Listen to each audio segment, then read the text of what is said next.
Salam, hörmətli müəllimlər. Axşamınız xeyir olsun. Təranə müəllimə, eşidirsiniz?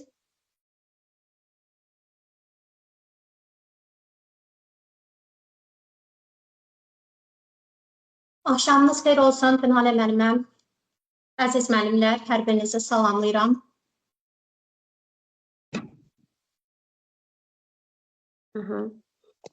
Xoş gördük müəllimə. Bir daha mən sizi görə bilirəm.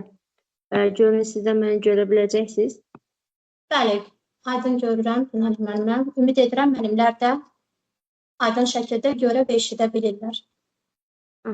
Lap yaxşı müəllimə. Başlayaq bugünkü təlimimizə. İlk öncə qısa məlumat verək müəllimlər. Deməli, həm müəllimlərin işə qəbul imtahanının, həm də sertifikasiya imtahanı müsahibə mərhələsinə hazırlaşan müəllimlərə dəstək məqsədi ilə bugün biz sizlərə təlim təşkil etmişik. Hər il biz müəllimlərə çalışırıq ki, dəstək olaq. Bir neçə dəfə təlimlər keçirik, müəllimlərdən canlı müsahibələr götürürük. Bugün biz ümumi olaraq məlumatlar verəcəyik sizlərə.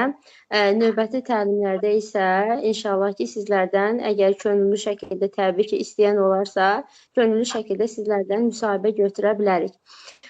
Bugün ümumi olaraq müsahibə mərhələsinin gedişatı haqqında, meyarlar haqqında sizlərə məlumat verəcək. Ondan əlavə də müsahibə mərhələsində ən çox verilə biləcək suallar hansılardır? Həmin sualların müzakirəsindən danışacağıq, həmin sualların müzakirəsini aparacağıq. Sizə əgər qaranlıq qalan bir məqamlar olarsa da, bunu olduğunuz qruplarda qeyd edərsiniz. Növbəti dəfə inşallah ki, biz həmin suallar üzərindən çalışarıq ki, müzakirələrə başlayaq. Buyurun Təranə müəllimə, sizin də deyəcəyiniz bir şey varsa qeyd edin, sonra meyarlar üzərindən başlayaq. Təşəkkür edirəm Pünhalə müəllimə. Bəli, bugün təlimdə xüsusən müsahibə mərhələsinə hazırlaşan müəllimlər yəqin ki, qatılıblar. Düzdür, irəliyən günlərdə bizim test mərhələsi üçün də ödənişsiz təlimlərimiz keçiriləcək. Amma bugün xüsusən bizim ödənişsiz təlimimiz müsahibə mərhələsinə həsr olunub. Müsahibədə Pünhalə müəllimə doğru vurğuladı. Hansı suallarla qarşılaşa bilərsiniz? Əsasən bugün sizlərə aktual suallar seçmişik ki, hansı ki müsahibədə sizə ünvanlaya bilərlər. Onların üzərindən müzakirə aparılacaq. İnşallah növbəti təlimlərimizdə sizlərə də söz veriləcək. Sizlərdən də könüllü şəkildə müsahibə götürüləcək. Amma bugün xüsusən Pünhalə müəllimə ilə birlikdə müzakirə edəcək. Necə ki, şagirdlər qiymətləndirmə meyarlarını bilməlidirlər. Yəni, bilik və bacarıqları hansı meyarlara əsasən qiymətləndiriləcək, bunu öncədən bilməlidirlər. Təbii ki, müəllimlər də müsahibəyə getməmişdən öncə hansı meyarlara əsasən onların bilik və bacarıqlarını qiymətləndirəcəklər, yəni müsahibə mərhələsi üçün vacib olan, önəmli olan meyarlar hansılardır? İlk növbədə Pünhalə müəllimə, gəlin bu haqda müəllimlərə məlumat verək, daha sonra isə aktual müsahibə suallarını müzakirə edək. Bəli, siz ekran paylaşımı edin müəllimə, mən ümumi olaraq bir neçə meyarlara toxunum. Bilirsiniz ki, həm müəllimlərin işə qəbul imtahanının, həm sertifikasiyanın müsahibə mərhələsində ən önəmli vacib məqamlardan biri özünü təqdim etmə bacarığıdır ki, müəllim ilk öncə özünü təqdim edir ki, mən kiməm, hansı məktəbin müəllimiyəm və s. bir neçə detallara birazdan toxunacaq. Sonra bilirsiniz ki, ən önəmli digər vacib məqam sizə 5 mövzu təqdim olunacaq. Həmin 5 mövzu üzrə plan hazırlayacaqsınız, yəni icmal hazırlayacaqsınız. Həmin mövzuları bəzən şifahi şəkildə hamısını soruşa bilirlər, danışa bilirsiniz. Bəzən birini soruşurlar, bəzən hamısını, bəzən ümumiyyətcə mövzu danışdırmırlar. Həmin mövzular ətrafında sual-cavab edirlər və yaxud da əlavə suallar verə bilirlər. Yəni, bu fərqli ola bilər. Yəni, siz özünüzdən əvvəlki müəllimlərdən soruşsanız, müsahibə mərhələsində verən müəllimlərdən, onlar da bizim dediklərimizi təsdiqləyəcəklər ki, yəni hər kəsdə fərqli ola bilər. Amma ən önəmli məqamlardan biri özünü təqdim etməkdən sonra bu mövzular, 5 əsas mövzunun icmalının planının təqdim olunmasıdır və bu icmalın içərisində də bir neçə xırda detallar var. Bunu da müzakirə zamanı sizlərə qeyd edəcək. Məsələn, Təranə müəllimə hal-hazırda ekran paylaşımı edib, yəqin ki, ekranda hər biriniz görürsünüz. Mövzunu təqdim etmə bacarığı, təhsil alanları qiymətləndirmə bacarığı, özünü təqdim etmə, pedaqoji prosesi təşkil etmə bacarığı, ünsiyyət bacarığı. Əsas meyarlar bunlardır. Bunların içərisində də bir neçə xırda detallar var. Məsələn, orada özünü qiymətləndirmə bacarığı, özünü mövzunu təhsil alanları qiymətləndirmə bacarığı, bunların hamısı həmin o planın içərisində bəzi suallar verə bilərlər. Sizin verdiyiniz cavab əsasında onlar müəyyən edirlər ki, hə, bu müəllim deyək ki, şagirdlərini necə qiymətləndirir. Yəni sizin verdiyiniz cavab əsasında onlar nəticəyə gələ bilərlər. Həmçinin digər özünü təqdim etmə bacarığında həm müəllimin özü haqqında məlumatı təqdim etməsi bu çox önəmlidir. Yəni öz pedaqoji fəaliyyəti barədə, təhsil barədə və s.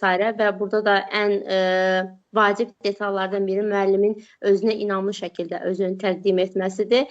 Digər meyarlarda məsələn ünsiyyət bacarığıdır. Müəllimin deyək ki, ünsiyyətlə bağlı müəllimi orada xüsusi bir sual vermirlər. Müəllimin proses boyunca danışığı, prosesdə fikirlərini bildirməsi bunların hamısı müsahibə götürənlərlə elə müəllimin ünsiyyət qurmasından onlar nəticəyə gəlirlər ki, hə, müəllimin ünsiyyət bacarıqları necədir? Yəni sizin adi orada danışığınız, onlara verdiyiniz cavablarınızın hər biri elə demək olar ki, ünsiyyət meyarlarına aiddir. Ona görə də cavabları verən zamanda çalışmalıyıq ki, aydın şəkildə, səlis şəkildə danışa bilək, fikirlərimizi qarşı tərəfə aydın şəkildə ötürə bilək. Verilən suallardan çalışaq ki, cavablarımızı həmin suallardan kənara çıxmadan verilən suallara cavablayaq. Buyurun Təranə müəllimə, siz də fikirlərinizi bildirin, sonra mən əlavələr edəcəm. Təşəkkür edirəm Pünhanə müəllimə. Müəllimlər yəqin ki, aydın şəkildə ekranı görürlər, paylaşıma diqqət yetirirlər. Bəli, 5 əsas meyar üzrə sizi qiymətləndirəcəklər. Maksimum bal isə 40 baldır. Həmişə müəllimlər soruşur. Bu 40 balı toplamaq mümkündürmü? Maksimum balı, bəli. İstər Pünhanə müəllimə, istərsə də həmçinin mənim təlimlərimdə 40 balı toplayan müəllimlərimiz olub, mümkündür. Təbii ki, bu 40 balı toplamaq üçün düzgün hazırlaşmaq lazımdır. Hazırlaşmaq deyəndə müəllimlər çox vaxt düşünürlər ki, məsəl üçün bir müəllim hazırdırmı müsahibəyə? Əslində metodikaya belə deyək, dərin şəkildə necə deyək, metodik bilikləri mövcud olan müəllim əslində müsahibəyə hazırdır.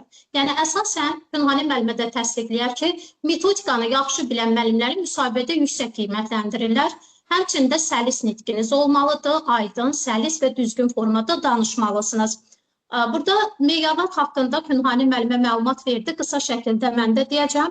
Proqram üzrə mövzunu təqdim etmə bacarığı sizə icmal mövzular veriləcək. Yəni 5 mövzu açıqlanacaq ki, siz həmin mövzular istiqamətində planlaşma edəcəksiniz. Mövzunu elmi metodik cəhətdən düzgün izah etməlisiniz. Yəni mövzunu düzgün şəkildə təqdim etməlisiniz. Çalışmaq lazımdır ki, mövzunu hazır şəkildə əldə etməyəsiniz, özünüz yazasınız, yazdığınız icmalla tanış olasınız, yəni yazdığınız təlim nəticəsidir, təlim nəticəsinə əsasən çıxardığınız qiymətləndirmə meyarıdır, seçdiyiniz iş üsulları, iş forması, nəyə əsasən seçmisiniz, bunlar haqqında tam şəkildə məlumatınız olmalıdır.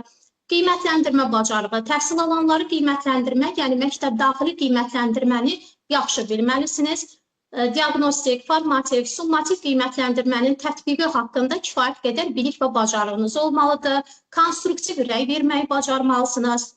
Özünü təqdim etmə haqqında Pünhanə müəllimə məlumat verdi. Qısa şəkildə özünə inamlı və səlis formada özünüzü təqdim etməlisiniz. Uzun-uzadı ehtiyac yoxdur müəllimlər. Onlara sizin bioqrafiyanız maraqlı deyil. Əsasən özünüz haqqında qısa və aydın şəkildə məlumat verirsiniz təhsiliniz barədə. Xüsusən də bir müəllim kimi sizin fəaliyyətiniz onlara maraqlıdır. Əsasən harda çalışırsınız, neçənci ildən hansı məktəbdə fəaliyyət göstərsiniz, məktəbdə fəaliyyət göstərdiyiniz müddətdə uğurlarınız barədə xüsusən məlumat verməlisiniz. Ünsiyyət bacarığınızı qiymətləndirəcəklər. Yəni bu kimi bacarıqlarınız önəmlidir. Keçid balı isə 20 baldır. Yəni 20 balı keçən müəllim artıq müsahibədən keçmiş sayılır. Maksimum bal arzu edirəm hər birinizə. Arzu edirəm ki, hər biriniz 40 bal toplayasınız. Buyurun Pünhanə müəllimə. Bir-iki suallar var ki, hansı ki, həmişə müəllimlər ünvanlayırlar bizə ki, müsahibə mərhələsində onları maraqlandıran suallardır. Qısa da bu haqda danışarıq. Buyurun, siz də öz əlavələrinizi edin. Əlavən bir dənə siz də qeyd etdiniz.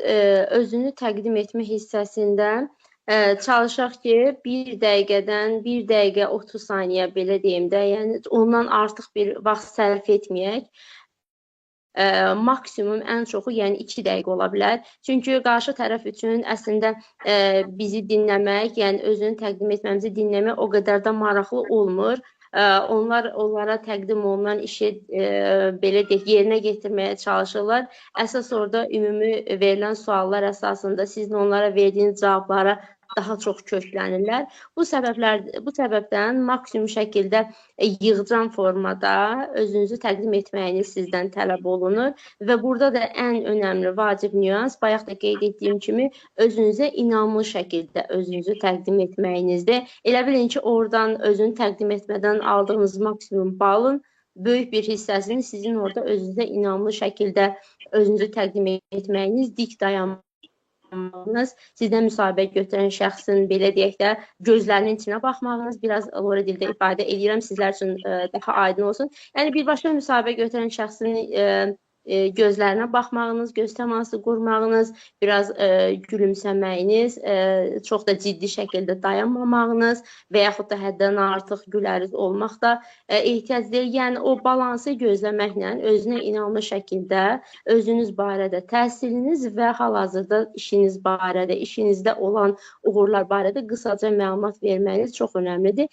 Digər hissələrdə ən önəmli məqam bu planla bağlıdır. Planı maksimum şəkildə diqqətli hazırlayırsınız, hazır planlardan çox istifadə etmirsiniz. Biz, məsələn, dərslərdə Tərani müəllimə də, mən də nümunə olaraq müəllimlərə təqdim edirik. Bunu sizlər üçün də, hamı üçün də inşallah yenə edərik. Və müəllimlər həmin hazırladığımız nümunə əsasında özləri üçün yenidən plan hazırlayırlar və o planı da hazırlayıb həmin müsahibə mərhələsində təqdim edirlər. Yəni, hamının planı eyni olmasa daha yaxşı olar. Bu hissiyə bir dənə diqqət yetirirsiniz. Yerdə qalan meyarlar dediyim kimi, o müsahibənin gedişatında sizin verdiyiniz cavablar əsasında artıq həmin meyarlar üzərindən sizi qiymətləndirirlər. Yəni, inşallah ki, hər biriniz üçün bu müsahibə mərhələsi uğurlu olar. İndi gəlin keçək, müəllimə də qeyd etdiyi kimi, ən çox verilən suallar ətrafında müzakirələrimizi aparaq. Məsələn, bilirsiniz ki, bu planla bağlı danışırsınız, sual verə bilirlər. Bu öz yerində, amma bundan əlavə də sizin şagirdlərlə münasibətiniz, yaranmış hər hansı bir situasiyada sizin reaksiyanız, ata biləcəyiniz addımlar necə ola bilər? Sizə bu kimi suallar verilə bilər, psixoloji suallar verilə bilər, metodika ilə bağlı suallar verilə bilər. Həmin sualların müzakirəsini sizlərlə edək. Başlayaq mı müəllimə? İlk sualı istəyirsiniz, siz təqdim edin.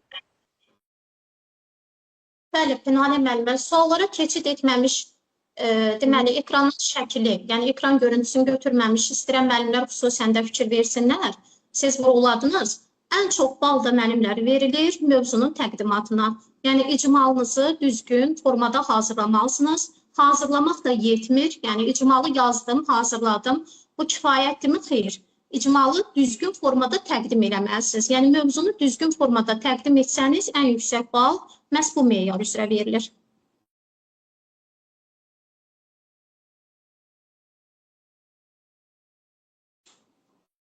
Bir də orada bir şey də qeyd edeyim. İcmalı yazıb aparmağınıza ehtiyac olmur. Kimsə özü üçün ehtiyat olaraq yazıb apara bilər. Amma orada sizin yazdığınız icmala yazılı olaraq baxılmır. Sadəcə olaraq şifahi formatda sizdən təqdim etməyinizi istəyəcəklər. Bəzən müəllim deyir ki, görəsən Word-dən mi yazım, əl yazma mı yazım, necə edim? Yəni, bu kimi nüanslar o qədər də önəmli olmur. Sizin təqdim olunan mövzulara şifahi olaraq hazır olmağınız lazımdır. Əsas budur. Buyurun, Tərani müəllim. Suallar içində çox gəlir Pünhanə müəllimə ki, məsələn, müsahibədən kimlər yüksək bal toplayır? Məsələn, müsahibədə geyim vacibdirmi, önəmlidirmi? Sonra müsahibədə ən çox hansı mövzulardan sual ünvanlanır? Məsələn, bayaq da biz qeyd elədik ki, metodika bilikləri önəmlidir. Yəni, yəqin ki, siz də təsdiqləyirsiniz ki, müsahibədə hansı müəllimlər ən çox yüksək bal toplayıblar? Cavablarını bəli, edirəm, xeyr kimi cavablandıran yox, metodik bilikləri ilə əlaqələndirib cavab verən müəllimlər. Yəni, müəllimlər, siz test mərhələsinə hazırlaşıbsınız. Hər biriniz, yəni kurikulum haqqında məlumatlısınız. Metodikada öz əksini tapan mövzuları bilirsiniz. Az və yaxud da çox. Yəni, çalışın ki, sual verəndə sadəcə sırat formada cavab verməyin. Metodik biliklərinizlə hansı mövzuları ki keçmisiniz, inklüziv təlimdir, diferensiallaşmadır, yəni bir çox mövzular, sinifin idarə edilməsidir. Ən çox da yəqin ki, siz də qeyd edərsiniz, Pünhanə müəllimə, sinifin idarə edilməsi, situasiyalar, hansı test mərhələsində də situasiyalar sinifdə şagirdin davranışı ilə bağlı, müəllim-şagird münasibəti ilə bağlı test mərhələsində situasiyalar təqdim olunurdu. Bəs müsahibədə də o istiqamətdən suallar ünvanlanır müəllimlərə. Test mərhələsində sual üzərində düzgün cavabı müəyyənləşdirirdiniz. Müsahibə mərhələsində də qarşı tərəfi cavabınızla inandırmalısınız müəllimlər. Geyim önəmlidirmi Pünhanə müəllimə? Düzdür, meyar olaraq qeyd edilməyib, amma diqqət yetirirlər müəllimlər. Bəli, geyim də önəmlidir. Məsələn, mən həmişə məsləhət görürəm ki, kişi müəllimlər daha rəsmi olması üçün, məsələn, qalstuk taxsalar yaxşı görünər, daha səliqəli görünər. Qadın müəllimlər də ağ-qara geyimə üstünlük versələr, saçının səliqəli olmasına üstünlük versələr, sonra bəzək əşyalarından çalışsınlar ki, istifadə etməsinlər. Maksimum sadə formada, makyajdan həmçinin maksimum sadə formada istifadə etsələr, bu daha yaxşı olar. Çünki, belə deyim də, elə bilin ki, hansısa bir insanı ilk dəfə görəcəksiniz. İlk dəfədən o sizə xoş təsir bağışlamalıdır, sadə bir müəllim obrazını canlandırmalıdır. Məsələn, bir müəllim artıq bəzək, rəngli geyim, zinət əşyalarını üst-üstə taxıb deyək ki, o müəllimə qarşı həmin anda bir aqressiya formalaşır. Yəni, bunu neçə illərdir görürük. Bu səbəbdən müəllim yaxşı olar ki, tam səliqəli şəkildə görünsün. Bilirsiniz ki, bu etik qaydalarda da var, davranış qaydalarında, mədəni davranışda da qeyd olunub. Həmçinin bu il yeni qərar da var artıq müəllimlərin geyim forması ilə bağlı. Ona görə də diqqət yetirməniz önəmlidir. Düzdür, MİQ-in müsahibəsi sırf canlı olacaq. Sertifikasiyanın müsahibəsi belə bu formada, yəni hansısa bir mərkəzə dəvət olunacaqsınız, oradan kamera arxasında əyləşib müsahibənizi verəcəksiniz, amma yenə də kamera arxasında onlar sizi görəcək. Necə ki, siz məsələn bizi indi Təranə müəllimə görürsünüz, yəni onlar da sizi o formada görəcəklər. Ona görə də səliqəli, ağ-qara geyimləri üstünlük versəniz daha yaxşı olar. Mən düşünürəm ki, bu meyarların içərisində sırf olmasa da çox böyük rol oynayır. Yəni bunu müşahidə edirik neçə illərdir. Bəli, doğrudur. Gəlin suallardan Pünhanə müəllimə müzakirə edək. Xüsusən aktual, dəfələrlə müsahibədə ünvanlanmış suallar seçmişik müəllimlər. Məsələn, birinci sualımız budur ki, şagird dərsi qəsdən pozarsa nə edərsiniz? Bu sualı sizə ünvanlaya bilərlər. Ümumiyyətlə, müəllim-şagird münasibəti, şagirdin davranışı ilə bağlı suallar çox ünvanlanır. Bəli, hər birinizin qarşılaşa biləcəyiniz bir situasiyadır. Bu suala necə cavab verərsiniz? Burada ilk addım təbii ki, çalışıb şagirdi dərsə cəlb etmək lazımdır. Yəni, şagird dərsi poza bilərmi? Bəli, poza bilər. Amma bu pozuntunun müxtəlif səbəbləri ola bilər. Yəni, şagird dərsi pozubsa, bu pis şagird anlamına gəlmir. Məsələn, müsahibədə bunu ayrıca sual kimi də verirlər ki, pis şagird varmı? Xeyr, pis şagird yoxdur. Yəni, istər davranış pozuntusuna yol verən, dərsə hazırlaşmayan, tapşırıqları yerinə yetirməyən, yəni belə deyək də, nə qədər mənfi cəhət olsa da şagird, o pis şagird deyil. Sadəcə şagirdi düzgün istiqamətləndirmək lazımdır. İlk növbədə müəllim nə etməlidir? Şagirdi dərsə cəlb etməlidir. Dərsdən sonra şagirdlə fərdi şəkildə danışmalıdır. Dərsi pozur şagird. Nə üçün bunu edir? Bunun səbəbini müəyyənləşdirmək lazımdır. Həmişə çalışmaq lazımdır ki, problemi köklü həll etmək lazımdır. Yəni, müvəqqəti mən bir problemi həll edeyim, o problem yenə bir də üzə çıxacaq.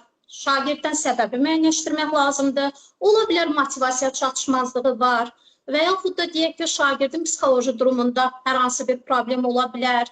Məsəl üçün, deyək ki, bu sevgisizlikdən də ola bilər, şagird kifayət qədər sevgi görmür, diqqət cəlb eləmək üçün bunu edə bilər. Səbəblərini müəyyənləşdirirsiniz, amma bunu dərsdə yox, dərsdən sonra etməlisiniz. Dərsin axıcılığını qəti şəkildə pozmaq olmaz. Bu dəfələrlə təkrarlanırsa, təbii ki, bu zaman ilk növbədə yox, dəfələrlə təkrarlansa, müəllim valideynlə də əməkdaşlıq edə bilər, həmçinin psixoloqla da əməkdaşlıq edə bilər. Amma ilk növbədə həmişə yadda saxlayın, sinifdə bir problem varsa, müəllim həmən məktəb rəhbərliyinə, valideynə müraciət etməməlidir. Birinci müəllim sinifdə yaranan problemi özü həll etməlidir. Daha sonra bəli, əməkdaşlıq etmək olar. Şagirdlə fərdi şəkildə danışırsınız, səbəbləri müəyyənləşdirirsiniz və şagirdin düzgün davranışını belə deyək də istiqamətlendirirsiniz şagirdi. O düzgün davranış sinifdə necə icra olunmalıdır, necə düzgün davranış nümayiş etdirməlidir, şagirdə istiqamət vermək lazımdır. Burada müəyyən qədər empatiya da rol oynayır, anlayışla danışmamaq lazımdır. Müəllim şagirdlə danışanda emosiyalarını da idarə etməlidir. Şagirdə qışqırmaq, onu sinif qarşısında alçaltmaq qətiyyən olmaz. Buyurun Pünani müəllim. Doğrudur müəllimə, bütün vacib nüansları vurğuladınız. Belə bir şey deyim, əslində mən düşünürəm ki, müsahibə mərhələsinə veriləcək bütün sualların cavablarını hər bir müəllim yaxşı bilir. Sadəcə veriləcək cavabı hansı formada təqdim etməliyik, ona diqqət yetirməliyik. Məsələn, siz orada bir cümlə qeyd etdiniz Təranə müəllimə ki, müəllim emosiyalarını tənzimləməyə bacarmalıdır. Yəni, belə deyək də, biraz doğru dildə ifadə eləyim. Yəni, müəllim həmin anda özünü itirib qışqırmalı deyir ki, ay uşaq sakit dayan, dərsi pozma. Yəni, bu qəbul olunmaz bir şeydir. Sadəcə verəcəyiniz cavabda, məsələn, bir cümlə ilə qeyd edə bilərsiniz ki, biz müəllim olaraq öz emosiyalarımızı idarə etməyə bacarmalıyıq. Hansı ki, biz şagirdlərimizin emosional intellektini inkişaf etdirməyə çalışırıq. Belə bir mövzumuz var, nəzəriyyəmiz var. Daniel Golemanın ki, emosional intellekt nəzəriyyəsi ən vacib mövzulardan biridir.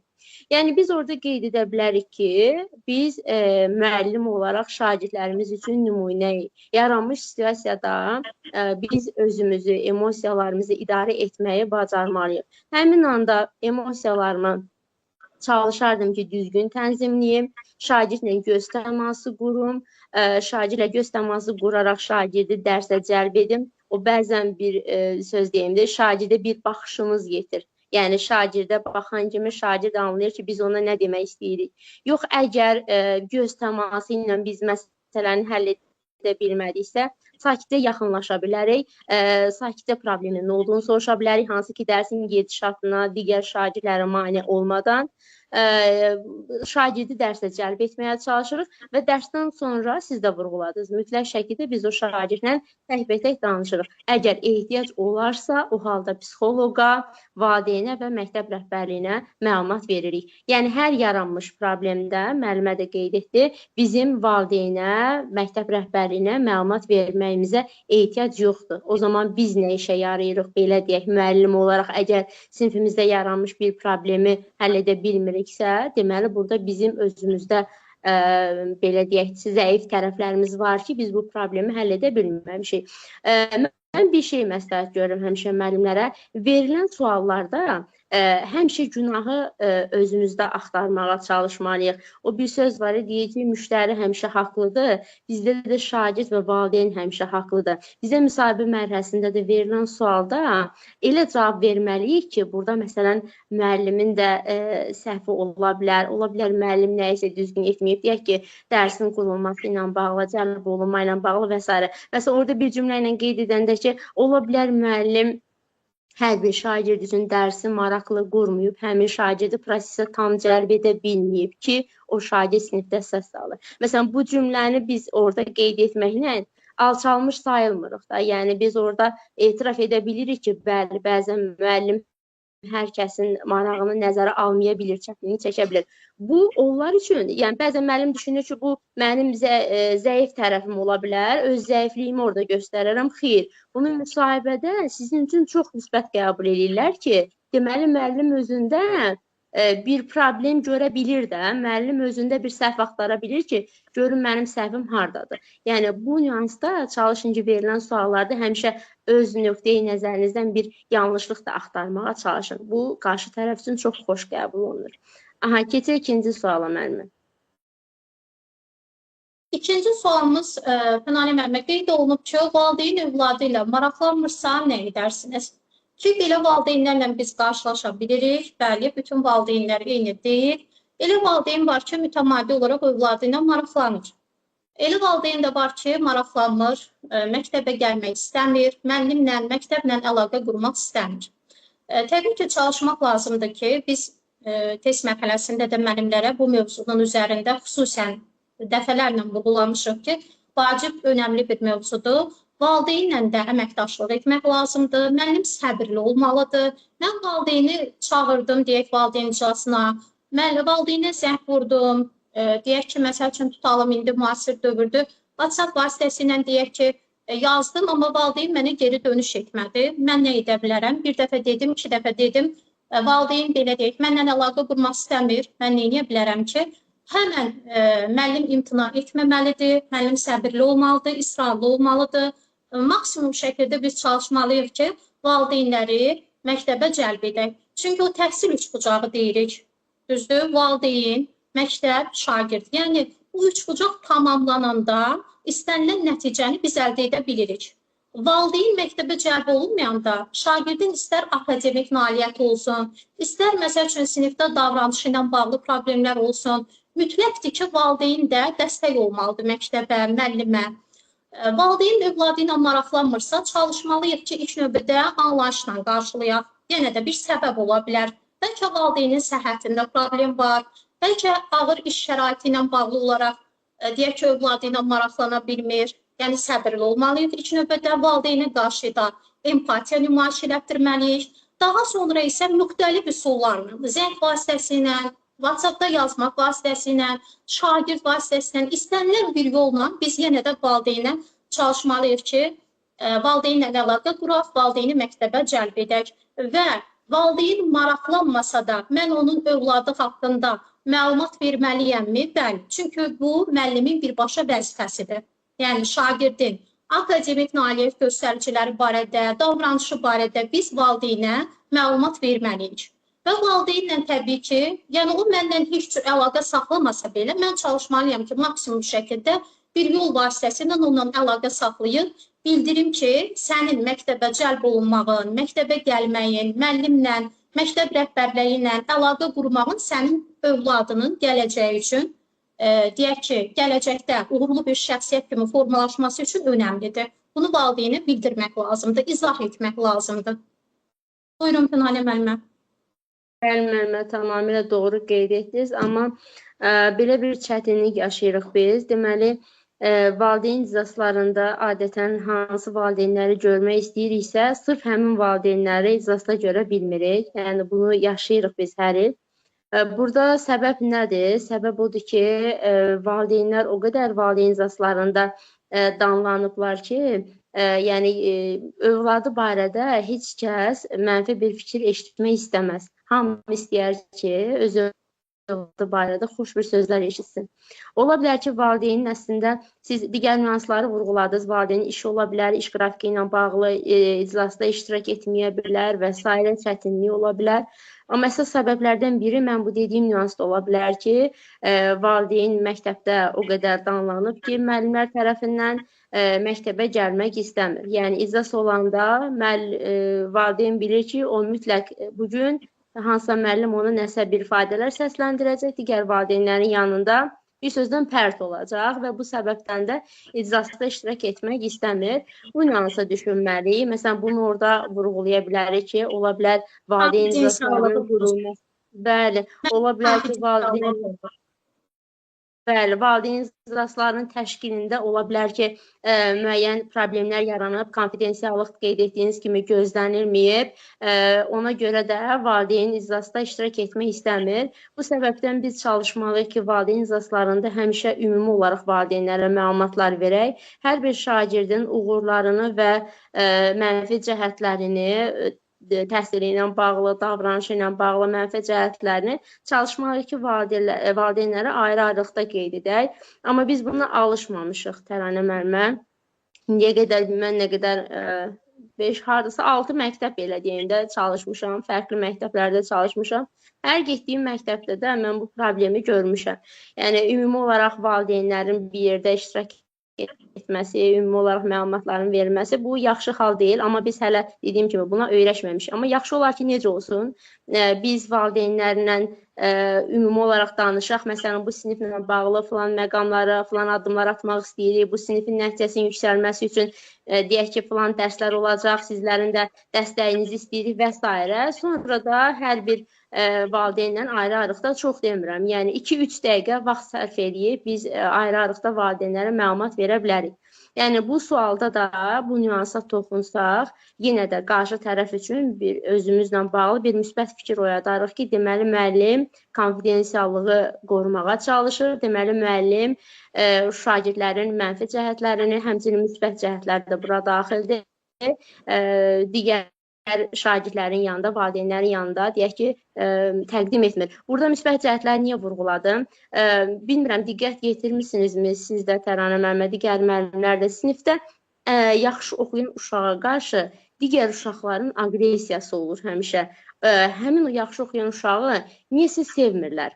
Səbəbi əslində bəllidir. Səbəb budur ki, o qədər müəllimlər o uşağı digərlərinə nümunə çəkir ki, misal üçün deyək ki, Fidana baxın, ay uşaqlar, mən bu dərsi Fidana da keçmişəm, sizə də keçmişəm. Necə olur ki, o öyrənir, bu cürə cavab verir, siz vermirsiniz. Aha, bu nüansda nə olacaq? Yəni, uşaqların Fidana qarşı bir aqressiyası yaranacaq ki, müəllim onu bizə nümunə çəkir. Valideyn izasında da həmçinin, yəni valideyn gedib evə deyəcək ki, ay baba, bəs filan kəsin övladını təriflədilər, onu bizə nümunə gətirdilər. Uşaqda da yenə sinif yoldaşına qarşı aqressiya yaranacaq ki, iclasda mənim anama, məsələn, səni nümunə gətiriblər. Yəni, bu, belə deyim də, müzakirə olunacaq, əslində danışmaq istəsək çox danışarıq, dərdimiz böyükdür də, məktəblə yaranmış situasiyalarla bağlı. Amma bu nüansda sadəcə mən geniş danışdım, qısaca toxuna bilərik ki, valideyn iclaslarının konfidensiallığını diqqət yetirək, məlumatları fərdi şəkildə təqdim edək ki, valideynləri maksimum şəkildə iclaslara cəlb edək. Bəli, doğru vurğuladınız. Fədhanə müəllimə, bu mövzu geniş bir mövzudur. Sadəcə müəllimlər, yəni siz danışdıqca bilirəm ki, burada müəllimlər səs açıq deyil, amma bir növ ürəklərindən keçən sual budur ki, bəs biz deyək ki, bu səhvləri etməmişik. Bir şagirdi digər şagirdlə müqayisə etməmişik. İclasda valideyni övladını deyək pisləməmişik. Elə valideyn olur ki, heç bu deyək problemlər olmasa da məktəblə maraqlanmır, övladı ilə maraqlanmır. İstənilən halda, müəllimlər, istənilən halda müsahibədə valideyni, belə deyək də, haqsız çıxartmaq olmaz. Yəni, valideyni deyək pisləyək, qətiyyən bunu etmirsiniz. Yenə də maksimum şəkildə çalışırsınız ki, valideyni başa düşəsiniz, onunla əlaqə yaradasınız, onunla danışasınız. Yəni, cavablandıranda bu istiqamətə xüsusən diqqət yetirin. Aydındırmı?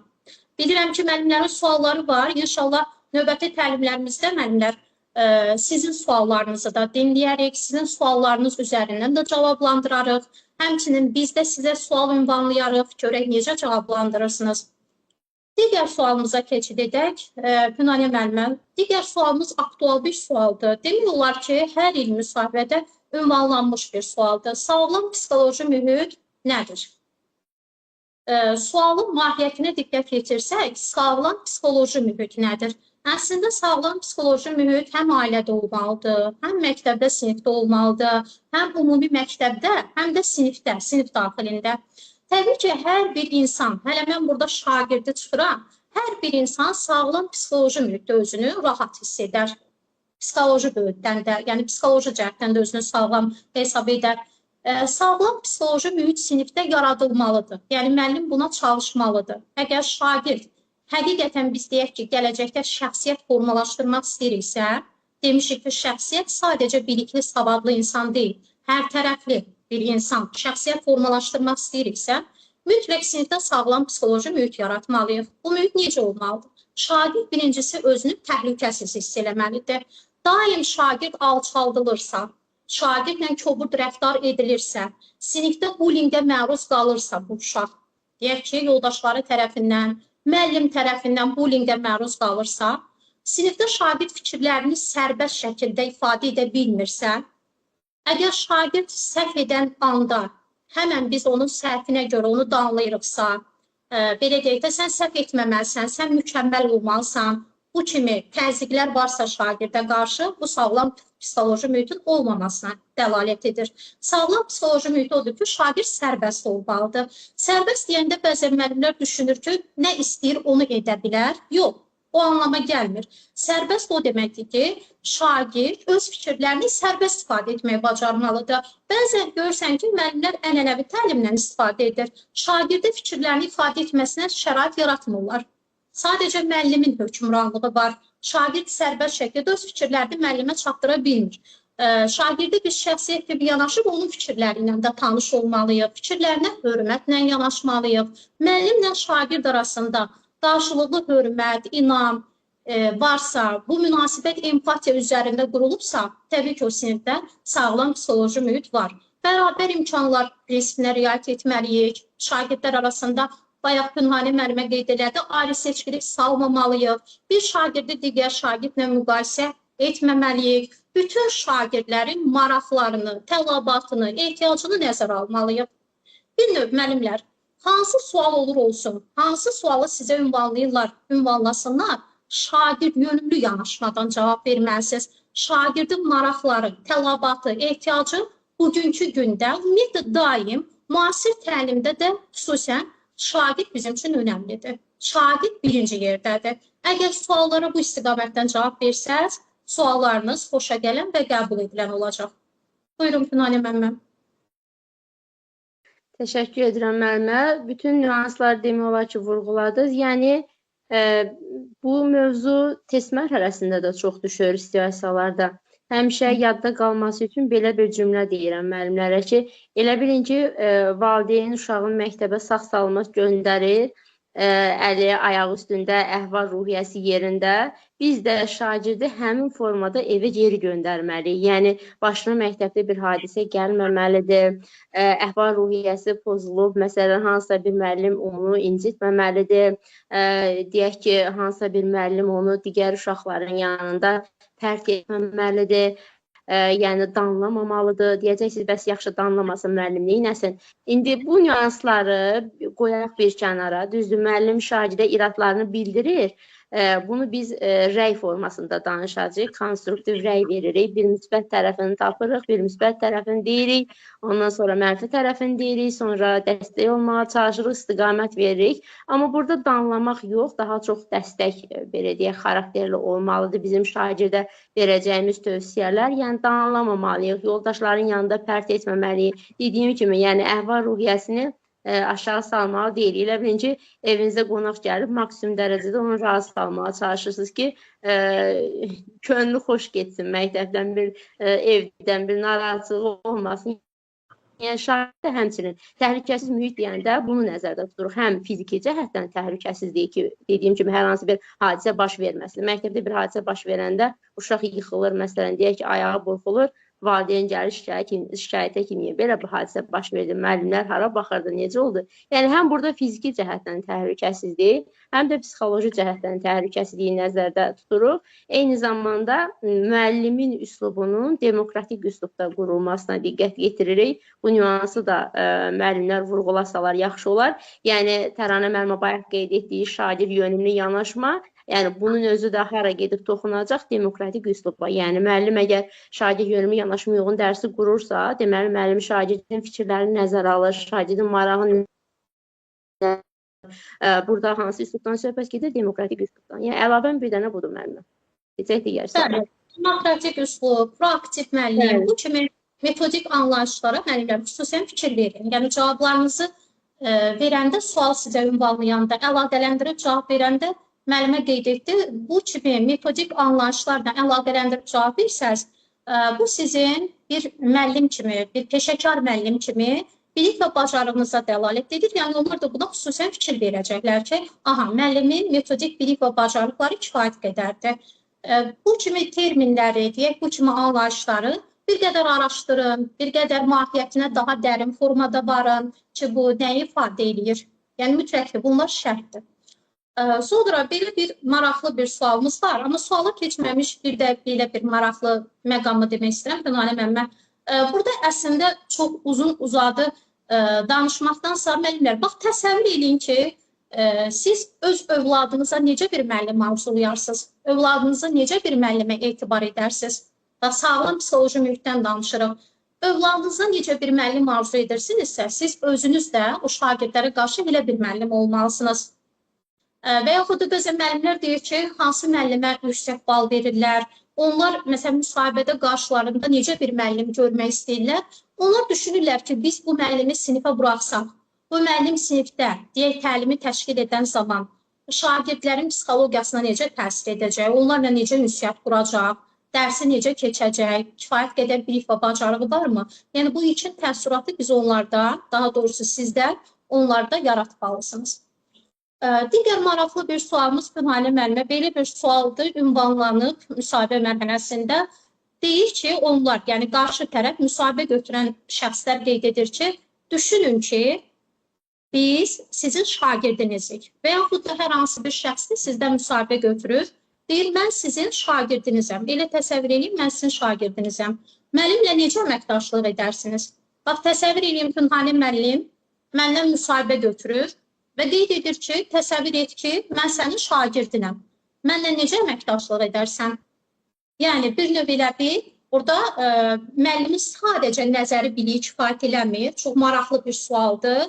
Həm də bir növ aldadıcı bir sualdır. Burada müəllimi sadəcə nəzəri biliyi kifayət eləmir. Bir növ deyir, kiçik sinif mühiti burada. Aydınmı? Kiçik sinif mühiti qurun müəllimlər. Yəni, orada mənlə bir şagird kimi ünsiyyət qur. Təbii ki, ilk növbədə əməkdaşlıq etmək üçün bir daha qeyd edirik, müəllimlə şagird arasında qarşılıqlı hörmət, inam olmalıdır birinci növbədə. Əsas məqam da budur ki, biz şagirdimizi tanımalıyıq. Məsələn, mən qarşı tərəf şagirdi tanımasam, onunla əməkdaşlıq qura bilmərəm. Sinifdə siz təlimi təşkil edən zaman ilk növbədə şagirdlərinizi tanımalısınız. Necə ailədə övladınızı tanıyırsınız? Kim hansı hərəkət edə bilər? Deyək ki, ailədə bir problem yaranıb, həmən bilirsiniz ki, bu hərəkəti kim edib? Deyək ki, bu əşyanı kim sındırıb? Aydınmı? Övladlarınızı tanıyırsınız. Şagirdlərinizi də tanımalısınız. İlk növbədə şagirdi diaqnostik qiymətləndirmə etmək lazımdır. Şagirdin bilik və bacarıq səviyyəsini müəyyənləşdirmək lazımdır. Şagirdin marağını müəyyənləşdirmək lazımdır. Maraqlarını, tələbatını, ehtiyacını. Məsələn, mövzu olaraq test mərhələsində biz keçmişdik öyrənmə tərzləri. Hamı eyni səviyyədə öyrənmir ki, biz mövzunu tədris edəndə hamıya eyni şəkildə edək. Şagirdlərimiz deyək ki, kinestetik öyrənən də var, vizual öyrənən də var. Məsələn, sinifdə vizual öyrənən şagirdlər çoxdursa, siz deyək ancaq danışırsınızsa, dərsi sadəcə mühazirə şəklində danışırsınızsa, o şagirdlər üçün maraqsız olacaq. Çünki onlar görmək istəyir, görüntüyə önəm verirlər. Yəni, əsas, başlıca məqam şagirdi tanımaqdır. Orada da qeyd edə bilərsiniz ki, mən sizi tanımağa çalışaram, sizin marağınız, tələbatınız, ehtiyacınız hansı səviyyədədir, bunu müəyyənləşdirərəm. Ondan sonra təbii ki, sizin marağınıza uyğun, tələbatınıza, ehtiyacınıza uyğun fəaliyyətlər təqdim edərəm, təlim təşkil edərəm. Aydındır mı müəllimlər? Düşünürəm ki, bu istiqamətdə cavab verə bilərsiniz. Buyurun, Pünhalə müəllimə. Müəllimə, doğru qeyd etdiyiniz ən vacib məqamlardan biri diaqnostik qiymətləndirmənin adını çəkməyinizdir. Çünki bizim bir şagirdlə məşğul olmamız üçün onun bilik bacarıq səviyyəsi ilə tanış olmamız lazımdır. Diaqnostik qiymətləndirmənin mahiyyəti də budur.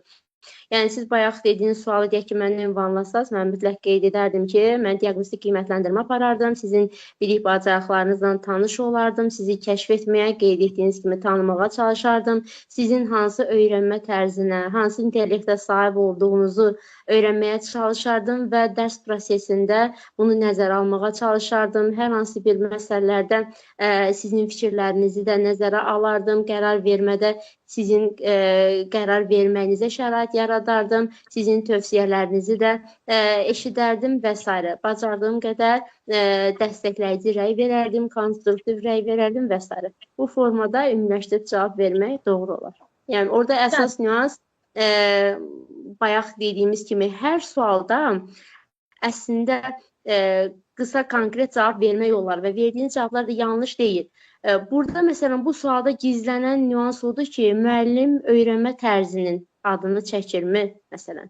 Deyək ki, intellektin adını çəkirmi, sonra müəllim diaqnostik qiymətləndirmənin adını çəkirmi. Yəni, budur əsas nüanslar ki, görün müəllim doğrudan da işini peşəkar səviyyədə qura bilirmi? Ümumi olaraq, bəli, müəllim deyəcək ki, dərsi şagirdin istəyini uyğun qurmağa çalışardım və s. Bu səhv deyil, səhv cavab deyil. Amma yetərli dolğun cavab deyil. Həmin terminlərdən istifadə etsək, daha xoşa gələn bir cavab ola bilər. Doğru vurğuladınız, Pünhalə müəllim. Müəllimlər deyəcək ki, müəllimlər, siz biraz geniş cavablandırırsınız. Təlimimizin məqsədi öyrədicidir. Müəllimlər, biz sualın ətrafında biraz geniş danışırıq ki, bir növ sizin üçün öyrədici olsun. Amma orada, yəni sırf müsahibədə siz suallara qısa konkret cavab verə bilərsiniz. Əsaslı və öz cavab verməlisiniz. Mən uzun uzadı danışım, amma sualın deyək ki, mahiyyətinə toxunmuyum. Elə sualın gedib ətrafında dolanım, uzun uzadı danışım. Bəzən görsən sual ayrıdır, müəllim ayrı cavab verir. Birincisi sualı sona kimi dinləyin. Görün sizə nə sual ünvanlayır. Onların ağzından sual tam şəkildə səslənməmiş, tez cavab verməyə çalışın. Səbirsizlik nümayiş elətdirin, elə etməyin. Tam şəkildə dinləyin. Sonra cavab verin. Qısa, konkret, amma metodik biliklərlə əlaqələndirmək lazımdır. Müəllimə qeyd elədi, o terminlərdən siz istifadə edəndə bu daha əsaslı olur. Düşünürəm ki, bu istiqamətdə müəllimlər qısa və konkret öz cavablar verə bilərsiniz. Maraqlı sualımızın biri də budur ki, Pünhanə müəllimə, müəllim gündəlik planlaşmada dəyişiklik edə bilərmi? Bəzən müəllimlər düşünürlər ki, mən yazdım, gündəlik planlaşma etdim, buna əsasən də elə sinifdə fəaliyyət göstərməliyəm. Bundan kənara çıxa bilmərəm, qətiyyən, belə düşünürlər. Amma bu belə deyil, müəllimlər, bəli, müəllim gündəlik planlaşmada dəyişiklik edə bilər. Müəllim ümumiyyətlə çevik bir müəllim olmalıdır. Ani dəyişikliyə hazır olmalıdır. Yəni, istəyək ki, siz axşamdan oturub planlaşma edirsiniz. İndi hazırlıqlı müəllimdir, dərsini planlaşdırır, planlaşma etmişsiniz. Planlaşma edəndə, deyək, iş forması, iş üsulları seçmişsiniz, tapşırıqları müəyyən etmişsiniz. Səhər getdiniz məktəbə, gördünüz ki, nəzərdə tutmuşsunuz 20 şagirdiniz var, sinifdə indi var 5 şagird. Oldu da, səhhətində problem yarandı şagirdin, hər hansı bir xəstəliklə əlaqədar olaraq gəlməyib şagirdləriniz. 5 şagird var sinifdə, dərsi keçməyəcəksiniz. Mən 20 şagird üçün fəaliyyət nəzərdə tutmuşdum. Yox, bu belə deyil. Nəyi dəyişiklik etmək olmaz? Dərsin məqsədini dəyişmək olmaz. Yəni, siz dərsə daxil oldunuz, artıq şagirdlərə dərsin məqsədini elan etdiniz, dərsin məqsədini dəyişə bilməzsiniz. Məqsədə necə nail olursan ol. Hansı üsullarla, hansı yolla nail olursan ol. Əsas odur ki, dərsin əvvəlində dərsin məqsədini müəyyənləşdiribsiniz ki, dərsin sonunda şagirdlər bu məqsədə nail olacaqlar. Məqsəddə nəzərdə tutulan bilik və bacarıqları mən şagirddə formalaşdıracağam. Hansı yolla formalaşdırırsan, formalaşdır. Əsas odur ki, dərsin sonunda o məqsəd reallaşsın. Reallaşdıra bilibsənsə, o dərs uğurludur. Reallaşdıra bilməyibsənsə, laf deyəksən, planlaşmada yazıbsan. O ardıcılığa da riayət edibsən, amma dərsin sonunda məqsədə nail olmayıbsan.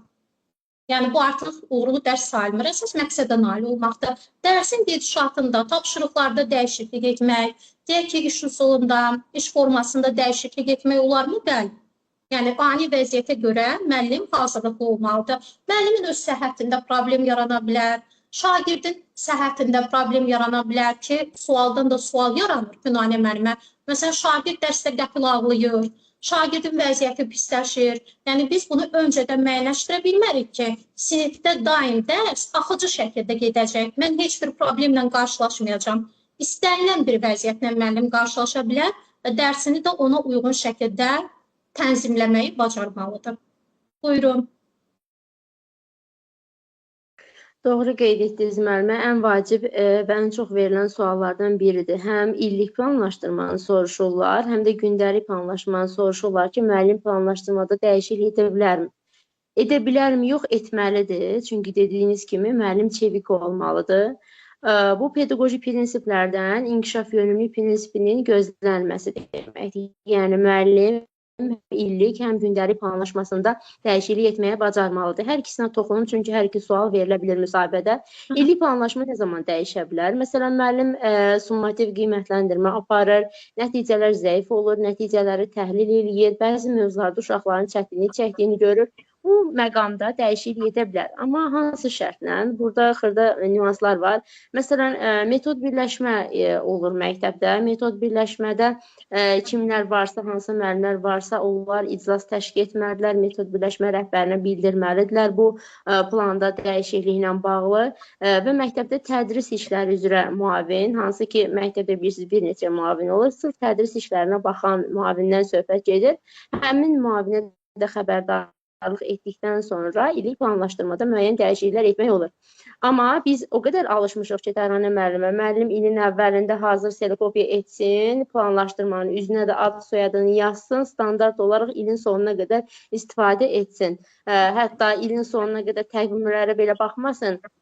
İlin axırında bəzən müəllimlər deyir, öz məktəbimdə olur, gəlirlər ki, bəs Pünhanə müəllimə, il bitir, amma mənim hələ bir neçə mövzum qalıb. Və yaxud da müəllimə, hələ dərsin bitməyinə çox var, amma mənim mövzularım bitib. Olur da il ərzində müəyyən bayramlar olur, müəyyən günlər olur, bayram günlərindən dərs vaxtlarının yeri dəyişə bilir. Yəni, müəllim bu səbəblərdən həm də şagirdlərin nəticələrini təhlil etməsi, əldə etdiyi təhlil nəticələrinə əsaslanır. İllik planlaşmasında dəyişiklik edə bilər. Dediyim kimi, amma rəhbərliyə məlumat verməlidir bu barədə.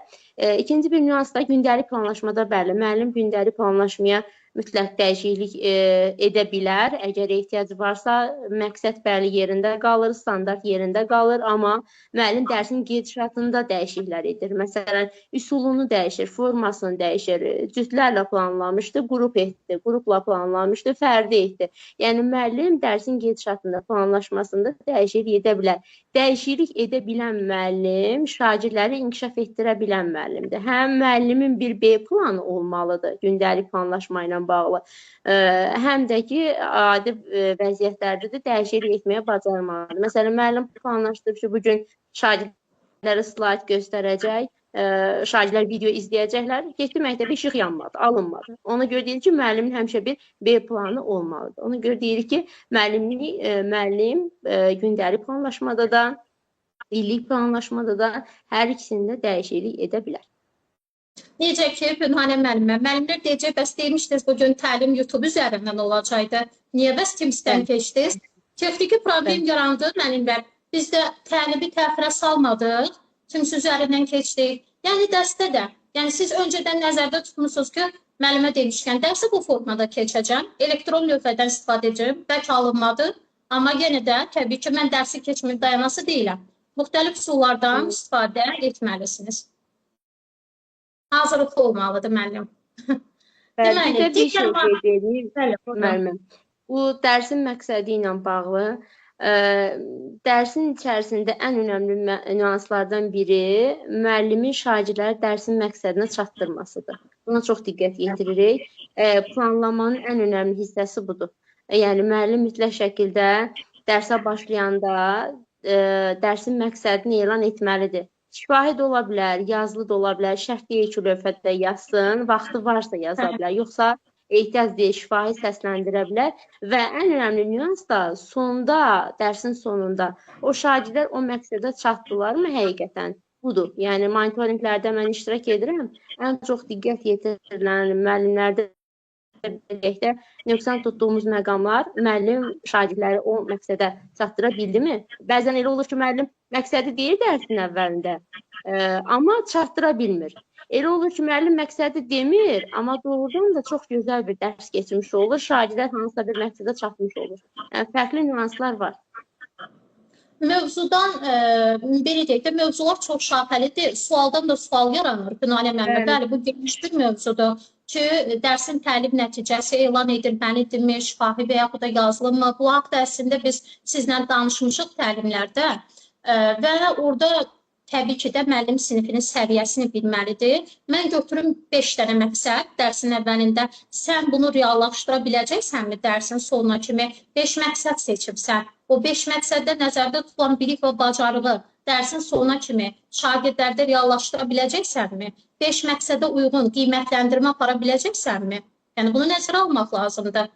Bunu icmal yazanda, müəllimlər icmal hazırlayanda da biz qeyd edirik ki, sən elə bir məqsəd qoy ki, dərsin sonunda məqsəd reallaşsın. Buna müsahibədə də fikir verəcəklər ki, sən mövzunu təqdim edəndə diqqət yetirəcəklər ki, dərsin sonuna kimi məqsəd reallaşırmı? Fəaliyyətlər əsasında məqsədi reallaşdıra bilirsənmi? Yəni, bu önəmlidir, bəli. Və digər bir sualımız, yüksək intellektli şagirdinizlə necə davranırsınız? Maraqlı sualdır. Sinifdə şagirdlər hamısı eyni olmur. Təbii ki, sinifdə yüksək intellektli şagirdimiz də olur, nisbətən orta səviyyəli şagirdimiz də olur, zəif şagirdlərimiz də olur. Biz şagirdləri əslində potensialına görə, Nurani müəllimə bayaq qeyd elədi, bu savadlı şagirdlər bəzən digər şagirdlər tərəfindən deyək ki, təklənə bilir, onlara qarşı münasibət bəzən aqressiv olur. Hətta bir də görsən bullyingə məruz qalırlar, niyə o savadlıdır, niyə müəllim deyək onu daha çox istəyir. Biz yüksək intellektli şagirdimizi deyək o bir uşaqlardan ayıraq, seçək, onu daha çox istəyək, daha çox sevək. Xüsusi diqqətimiz, qayğımız ancaq onun üzərində olsun. Bunlar hamısı təbii ki, qəbul edilməzdir. Biz bütün şagirdlərimizi şərtsiz şəkildə qəbul etməliyik. Necə ki, Rogersin şəxsiyyət yönümlü yanaşmasında müəllimlər keçdilər. Yeni əlavə olunmuş bir mövzuydu. Müəllimlər uşaqları hamısını eyni şəkildə qəbul etməliyik və sevməliyik. Yəni, bu yaxşı oxuyanda, bu pis oxuyanda elə bir şey yoxdur. Necə ki, övladlarınızı eyni qəbul edirsiniz, eyni sevirsiniz. Fərq qoymursunuz. Yüksək intellektli şagirdlə ilk növbədə onun potensialına uyğun şəkildə tapşırıqlar vermək lazımdır. Məsələn, adətən yüksək intellektli şagird problemi nədə yaşayar? Eyni bir mövzudur. Deyək, sinifdə şagirdlərə biz mövzunu keçirik. Şagirdlərin səviyyəsini, potensialını, marağını nəzərə almalıyıq. Adaptiv yanaşmada da qeyd elədik ki, Nurani müəllimə, eyni bir mövzudur. Sən şərt deyil ki, hamıya eyni tapşırıq verməlisən o mövzu üzərindən. Şagirdin səviyyəsinə uyğun tapşırıqları tənzimləməyi bacarmalısınız. Deyək ki, zəif oxuyan şagirdə öz səviyyəsinə uyğun eyni bir mövzuda ayrı seçkilik etmirik. Orta səviyyəli və yüksək səviyyəli. Bəzən görsən ki, müəllim sadə bir tapşırıq verir. Zəif oxuyan şagird hələ işləyir tapşırığın üzərində. Yüksək potensiallı şagird bitirib. Tez bitirəcək. İndi oturub gözləyir. Nə qədər gözləməlidir? Biraz gözləyəcək. Artıq onun üçün maraqsızdır dərs. Çünki o bitirib də tapşırığı. Ya başlayacaq danışmağa, söhbət eləməyə, dərsi pozmağa, düzdürmü? Demək ki, biz onun da başını qatmalıyıq. O boş oturub gözləyə bilməz axı. Şagirdin öz səviyyəsinə uyğun mövzunu uyğunlaşdırıb tapşırıq təqdim etmək olar. Hətta müəllimlər belə bir maraqlı sual verirlər Nurani müəllimə. Ki, deyək, tapşırıq vermişik sinifdə şagirdlərə. O yüksək potensiallı şagird bitirib tapşırığı. Təkrar ona tapşırıq verə bilərik? Bəli, niyə verə bilmirik ki? Boş oturub səhvliyi salmaqdansa, əlavə öz səviyyəsinə uyğun tapşırıq verə bilərik. O uşaq da sabah gedib evdə deyəcək ki, müəllim dərs keçirdi, mən tapşırıq vermişdi, tez işlədim, bitirdim, sonra da oturdum, baxdım. O tapşırığı işləməyə nə var idi ki, çox sadə bir tapşırıq idi. Ümumiyyətlə, dərs mənim üçün maraqsızdır. Müəllim deyək, maraqlı dərs keçmir, müəllim düşündürücü tapşırıqlar vermir. Yəni, o yüksək potensiallı şagirdin də nəbzini tutmaq lazımdır. Layihə işlərinə cəlb etmək olar həmin şagirdləri ki, çox da maraqlı olurlar. İntellektual müxtəlif məktəb daxili, məktəbdən kənar, yəni şərt deyil, ancaq sinif fəaliyyəti olsun. Sinifdən kənar fəaliyyətlərə cəlb etmək olar bu şagirdləri ki, öz potensialını nümayiş elətdirə bilsin. Buyurun, Nurani müəllimə. Bəli, müəllimə, doğru vurğuladınız hər bir məqamı. Bilirsiniz, bu nəyə bənzəyir? Elə bilin ki, hər kəs öz fənnindən bugün təlimə qoşulub. Öz fənniniz üzrə sadə bir mövzu düşünün. Təsəvvür edin ki, Pünhanə müəllim və Təranə müəllim həmin mövzunun izahını verir. Məsələn, deyək ki, isim əşyanın adını bildirir, nə bilim, sifət əlamət bildirir. Deyək ki, də indi hamıya bəlli olan bir mövzudur Azərbaycan dilindən. Siz dinləmək istəməyəcəksiniz. Çünki yorucu olacaq sizə ki, mən bunu bilirəm də. Və şagirdin də sinifdə yaxşı oxuyan şagirdin, yüksək intellektə sahib olan şagirdin də müəllim verdiyi tapşırıqları yerinə getirib bitirəndə artıq onda da belə bir vəziyyət yaranır ki, onsuz da mən bunu bilirəm, onsuz da asandır, mən bunu tez bitirdim. Ona görə biz nə etməliyik? Təbii ki, hər bir şagirdin səviyyəsinə uyğun suallar hazırlamalıyıq və yüksək potensiallı şagirdlər üçün də çətin tapşırıqlar təqdim edə bilərik. Onsuz da biz bilirsiniz ki, sualları 4 səviyyədə hazırlamalıyıq. Biz bunu bərabər imkanların yaradılması prinsipində də qeyd edirik. Lap orada da bir cümlə ilə vurğulaya bilərsiniz. Bu da xoşa gələn olur ki, bildiyiniz kimi biz onsuz da tapşırıqları 4 səviyyədə hazırlayırıq. Çünki bərabər imkanları qorumağa çalışırıq və 4 səviyyədə suallar hazırlamışıqsa, təbii ki, orada sualların içərisində biraz daha çətin tapşırıqlar da var. Əlavə olaraq yenə yəni yaranmış vəziyyət üçün əlavə tapşırıqlar da hazırlaya bilərik və yaxşı oxuyan yüksək intellektli şagirdləri daha da inkişaf etdirə bilərik. Bilirsiniz bu necədir? Elə bilin ki, bəzən müəllim düşünür ki, sinifdəki şagird, misal üçün deyək, Aydan Aydan çoxu savadlı şagirddir, onsuz da ona heç nəyə ehtiyac deyil. Müəllim həmin şagirdə köklənmir ki, onun mənə elə də ehtiyacı yoxdur, onsuz da o bilir. Əslində müəllim elə etməli deyil. Aydan hansısa bir səviyyədədir. Deyək ki, biz onu olduğu səviyyədən, yaxşı da olsa, zəif də olsa, orta da olsa, hansı səviyyədədirsə, ondan üst səviyyə qaldırmağa çalışmalıyıq. Məsələn, çox istedadlı şagird deyək ki, deməli biz onu daha da inkişaf etdirib, məsələn, olimpiadalara göndərə bilərik. Dərsin içərisində gündəlik olaraq aktiv olsun, yetərli olsun. Xeyr, bacardığımız qədər şagirdlərin o yüksək intellektli olan şagirdləri də inkişaf etdirməliyik. Onların da irəli getməsinə şərait yaratmalıyıq. Elm elə bir şeydir ki, onsuz da öyrənməklə bitmir. Ona görə də deməli o şagirdi biraz daha irəli apara bilər. Məsələn, o yüksək potensiallı şagirdin bilik və bacarığından həmçinin digər şagirdlərin öyrənməsi üçün şərait yarada bilərik. Scaffolding. Bəli, yəni qruplarda şagirdləri biz qrupu yaradan zaman yüksək istedadlı, yəni yüksək potensiallı olan şagirdlərlə zəif şagirdləri bir yerdə cəlb etməlisiniz ki, o zəif şagirdlər yüksək potensiallı şagirdlərdən öyrənsinlər. Yəni şagird həmişə müəllimdən öyrənməlidir deyə bir şey yoxdur. Yoldaşından da öyrənə bilər, yoldaşından da dəstək ala bilər. Bəli, bu şəkildə yəni tənzimləmək olar. Digər sualımız isə Bünanə müəllimə aktual bir sualdır, bullyinglə bağlıdır. Deyir, bullyingə məruz qalan şagirdlər necə danışarsınız? Həssas bir mövzudur. Ümumiyyətlə, bullying haqqında düşünürəm ki, nə qədər danışsaq da, test mərhələsində mövzu olaraq keçir müəllimlər, yəni məlumatlanır bu mövzu ilə bağlı. Son dönəmlər, xüsusən də sertifikasiyada yəqin ki, müşahidə edirsiniz. Bir sual da demək olar ki, situasiyanı bullying üzərindən qururlar, həmçinin MİQ imtahanında ki, müəllimlər də, şagirdlər də, valideynlər də məlumatlanmalıdır bu mövzu haqqında. Son dönəmlərdə də demək olar ki, bullying halları çoxalıb. İstər məktəb daxilində, istər məktəbdən kənar. Məktəb daxilində təbii ki, müəllim də, məktəb rəhbərliyi də ümumi məktəb, yəni rəhbərliyi, məktəbdə ümumi abu-hava elə tənzimlənməlidir ki, biz çalışmalıyıq ki, bullyingin qarşısını alaq. Bullyingi əslində üzə çıxarmaq da çox çətin bir prosesdir.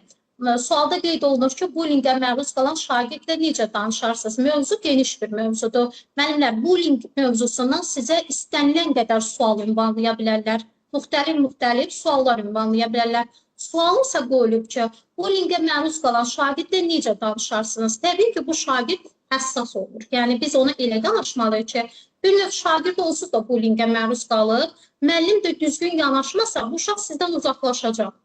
Yəni, əksərən uşaqlar istər valideyninə, istər müəllimə demirlər bullyingə məruz qaldıqlarını, gizlədirlər, özünə qapanırlar. Hətta biz bilirik ki, bu təəssüf ki, aparıb intihara belə çıxara bilir. Müəllim həssas yanaşmalıdır, empatiya ilə yanaşmalıdır şagirdə. Biz şagirdi günahlandıraq və yaxud da deyək ki, şagirdə yersiz suallar ünvanlayaq, düzgün yanaşma nümayiş elətdirməliyik, ona tək olmadığını göstərməliyik ki, o şagird müəllimin sevgisini, qayğısını hiss etməlidir. Və təbii ki, bu uşaq bullyingə məruz qalıbsa, biz bunun səbəblərini müəyyənləşdirməliyik. Yəni, adətən niyə məruz qalıb, kim tərəfindən bullyingə məruz qalıb, bundan da önəmli olan nə qədər müddətdir ki, bu şagirdə bullying icra olunur, şagirdin hal-hazırda psixoloji durumu hansı yerdədir? Yəni, biz ilk növbədə şagirdə özümüz dinləməliyik, fərdi şəkildə şagirdə dəstək olmalıyıq, amma bu yetərsiz olanda artıq şagirdin psixoloji durumunda ciddi fəsadlara yol açıbsa, təbii ki, peşəkardan da dəstək almalıyıq. Yəni, şagirdi psixoloqa da yönləndirməliyik, psixoloqla da əməkdaşlıq etməliyik, valideynə də məlumat verməliyik. Amma burada da bir məqam var ki, konfidensiallığı da qoruyub saxlamalıdır müəllim. Şagird əgər sizə bullyingə məruz qaldığını deyirsə, bunu mən həmən bütün məktəbə yayım, digər hamıya bildirim, o artıq şagirdin sizdən uzaqlaşmasına gətirib çıxaracaq. Bu şagird utanacaq, deyək, məktəbə gəlmək istəməyəcək, yoldaşlarından çəkinəcək. Yəni, köklü səbəbləri araşdırıb, qarşısını almaq lazımdır və şagirdə də psixoloji dəstək göstərmək lazımdır. Buyurun, Bünani müəllimə. Bəli, müəllimə, doğru qeyd elədiniz. Yəni, biz düzdür, burada Time kitabında bullyingin üzə çıxarılması, bullyingin qarşısının alınması yolları göstərilib. Amma orada, məsələn, tam aydın şəkildə başlıq olaraq verilməyib ki, müəllim şagirdləri müşahidə etməlidir. Mən düşünürəm ki, bizim müşahidəmiz bullyingi üzə çıxarır. Məsələn, həmişə deyib gülən şagirdimizin əhval-ruhiyyəsinin son günlərdə çox aşağı olması, yoldaşlarının son vaxtlarda ona qarşı aqressiv cavab verməsi, son vaxtlarda dərslərdə ləngimələrin olması, tapşırıqlara diqqətini tam verə bilməməsi və s. Yəni biz bu dediyim nüansları necə müəyyən edirik? Şagirdləri, hərəkətlərini, davranışlarını müşahidə edərək. Əgər bir fərqlilik hiss ediriksə, ilk öncə o şagirdin özü ilə danışa bilərik ki, səbəb nə ola bilər, problem nə ola bilər, nədən qaynaqlana bilər. Şərt deyil ki, orada yaranmış səbəb mütləq ki, məktəbdə baş vermiş bir hadisədir. Elə ola bilər ki, ailədən qaynaqlanan bir hadisə ola bilər, şagird evdə bullyingə məruz qala bilər, ata, ana, bacı, qardaş evdən incidə bilir və bu da şagirdin məktəbdəki davranışlarına da təsir göstərə bilər və yaxud da məktəbdə deyək ki, müəyyən təsirlərin məruz qala bilər.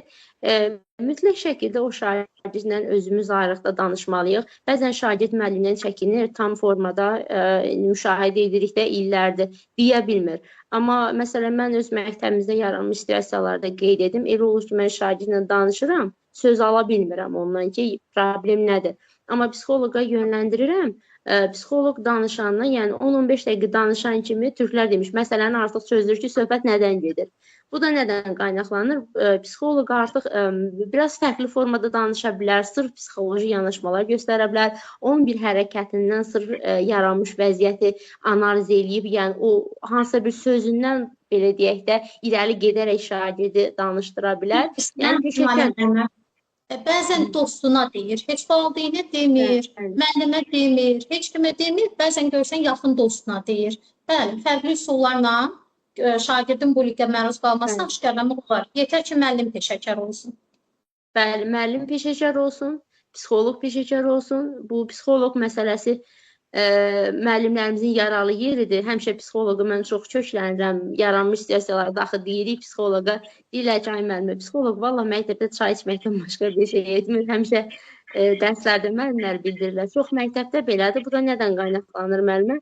Psixoloqların vəzifəsinin sırf psixoloq olmamasından qaynaqlanır. Başqa deyək ki, ixtisasa sahibdir, gəlib psixoloq olub. Amma mən dediyim və bizim danışdığımız bu situasiyalarda söhbət gedən psixoloq sırf işinin peşəkarı olan psixoloqdan söhbət gedir. Hansı ki, işini bilən, sırf ixtisası psixoloq olan, şagirdləri başa düşən, anlayan, yaranmış vəziyyətdə problemi həll edən psixoloqdan söhbət gedir. Yəni biz orada çalışmalıyıq ki, şagirdlə təkbətək danışaq, psixoloqu yönləndirək ehtiyac olarsa, ondan sonra ehtiyac yaranarsa, rəhbərliyə məlumat verək və valideynə ehtiyac olarsa yenə o zaman məlumat verək. Və burada bir nüansı da vurğulaya bilərik ki, təkcə bullyingə məruz qalan şagirdin yox, bullyingi törədən şagirdin özünün də köməyə ehtiyacı ola bilər. Bunu bir cümlə ilə vurğulamaq çox xoşa gələn olur müsahibə götürən şəxslər üçün. Çünki hər iki şagird deyək ki, bizim balamızdır da, biri digərini incidib, incidənin də mütləq şəkildə davranışın bir səbəbi var. Məsələn, uşaq evdə şiddətə məruz qalanda gəlib o şiddəti məktəbdə yoldaşına qarşı göstərə bilər. Ona görə həmişə biz problemin həlli üçün bir tərəfə köklənək, bullyingə məruz qalan bu şagirdimizdir, bununla maraqlanaq, digər şagirdə də cəza verək, məsələni həll etmiş sayaq yox. O şagird daha da aqressivləşə bilər, bugün məktəbdə, sabah cəmiyyətdə kimlər üçünsə təhlükə ola bilər. Ona görə həmişə bullyingə məruz qalan da, bullyingi törədən şəxsin hər birinə çalışmalıyıq ki, maksimum şəkildə öz dəstəyimizi göstərək və problemi çalışmalıyıq ki, necə deyim, kökündən həll edə bilək ki, görək bu problem nədir, niyə yaranıb və bir daha yaranmasın. Buna daha çox köklənməliyik. Düşünürəm ki, bugünkü təlimimiz müəllimlər üçün faydalı oldu. O qədər müzakirə edəcəyimiz suallar var ki, Təranə müəllimə, əslində çox sual müzakirə etmədik. Amma müəllimlər üçün də düşünürəm maraqlıdır. Yeni onlara hansı suallar maraqlı gələrsə, həmçinin ola bilər ki, özləri də araşdırarlar, imtahanda verilən hansısa maraqlı suallar olar, bizim verdiyimiz suallardan əlavə.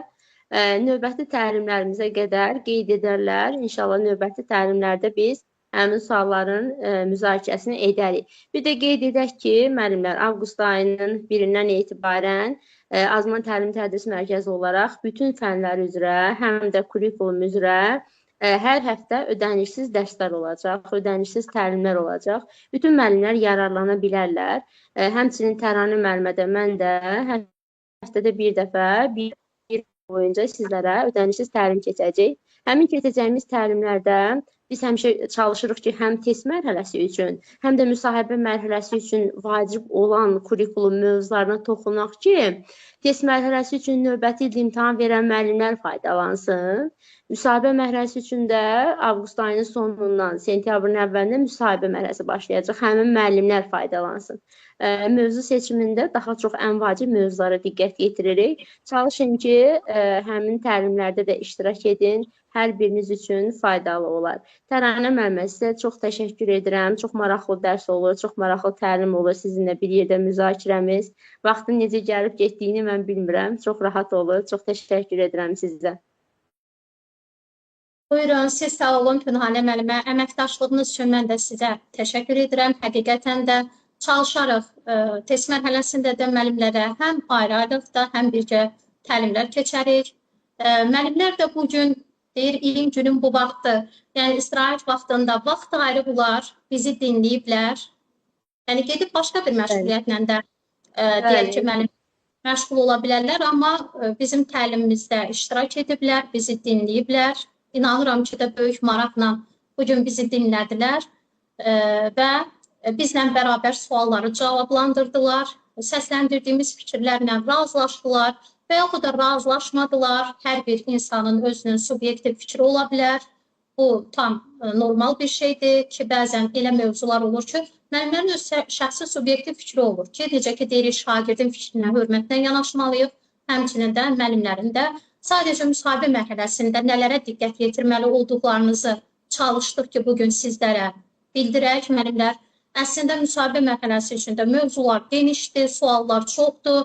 İnşallah çalışarıq ki, vaxt etdikcə sizlər üçün ödənişsiz təlimlər təşkil edək. Sağ olun, bir daha növbəti təlimlərdə görüşənədək əziz müəllimlər. İnşallah müəllimə, sağ olun. Sağ olun.